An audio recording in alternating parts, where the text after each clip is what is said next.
The fact that this incredible movie came out in 2013 is somewhat astonishing considering the applicability that it has to today's AI, ChatGPT, increasingly technological merged environment that we are all experiencing and trying to deal with for better or for worse.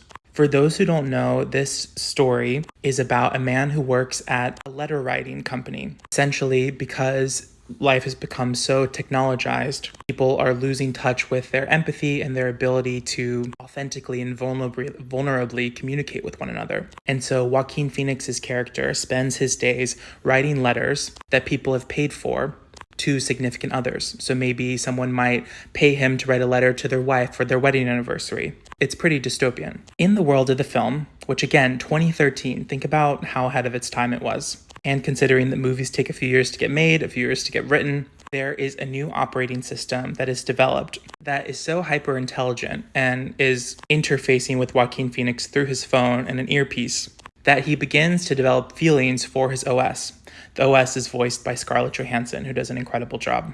Having been struggling and been in a slump ever since his breakup with Rooney Mara's character, who has gone on to become a famous novelist, Joaquin Phoenix's character is starting to be excited about life again. He enjoys talking to his OS each day. She has this kind of whimsical, interesting personality. Not only does she support him and root for him, but she has all of the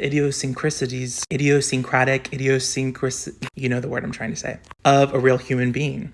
Amy Adams, who plays his ex-girlfriend from college turned longtime friend, also, after her breakup, starts a relation with an OS. And while he tries to go on dates, notably one with Olivia Wilde, with real human women, he struggles to relate to them in the type of way he does to his OS, who seems to effortlessly flow with his moods, with his thought, with his desires. However, the problem arises that his OS doesn't have a body and is not human. And as his ex-wife points out at their divorce hearing, he's dating his computer because it's too difficult for him to deal with an actual human being who can argue back against him, who he can't just take out of his ear. The film deals with so many different things. The way that gaming is going to be immersive and a part of our lives, the way that the types of jobs that we do are going to be drastically altered by what technology does to us, the way that AI is going to infiltrate even our most intimate selves, becoming the thing we love, the thing we rely on, the thing we talk to, the thing we work with, but also the limits of what technology can do and where it's going. There's a really interesting arc within the film where the AIs start improving upon themselves and start talking to themselves and start resurrecting old academics based on their texts and start thinking about lives beyond just serving humans.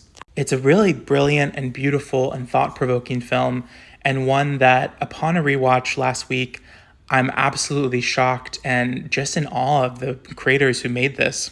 Spike Jonze, Joaquin Phoenix, Amy Adams, Rooney Mara, Olivia Wilde, Scarlett Johansson, that this film is so ahead of its time. I would highly recommend it. It's a beautiful watch and it's more applicable now than ever. So much more I want to say, but I want to keep this video relatively short because I'm talking.